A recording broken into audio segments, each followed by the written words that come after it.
आज ग्राहक आल्यावर शर्ट घेतल्यावर कटपीस घेतल्यावर त्यांचं जे काय बोललेलं आहे माझं पण खरंच म्हणजे विचार करायचं भाग आहे. मोठं दुकान पाहिजे का लहान दुकान पाहिजे?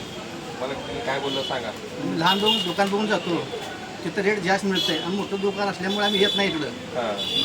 महागच कपडे भेटते ते म्हणून मी पहिल्यांदा आलो इथं आणि तरी कपडा स्वस्त मिळाला. लेण्यांचे कपडे 700 रुपये मिळाले इथं 800 रुपये. आता तुम्ही जसं म्हणताय मोठं दुकान बघून आता बऱ्याच वेळा निघून गेला. लय महाग आहे बा असं तुमचं मत मोठं होतं. दुकान बघून आम्ही आलोच नाही इकडं. पण आता कपडे घेतल्यावर कसं कपडे वाटतं? घेतल्यामुळे समाधान झालं. आता ते तुमचे मित्र मी जेव्हा ती स्कीम सांगितली तेव्हा तुमचं काय झालं?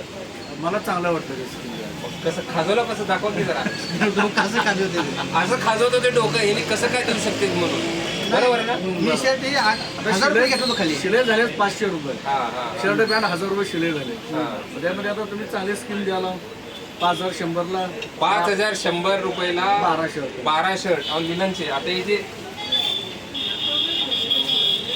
हे बघा एका कस्टमरचे शिवून आले होते त्यांना हे दाखवलेले सगळे 12 डिझाईन 12 आणि 5100 रुपयाला कॉटन लिनन. कसं वाटलं? चांगलं. कधी येणार मग? परवा दिवशी होतो परवा सोमवारी. या या या या सोमवारी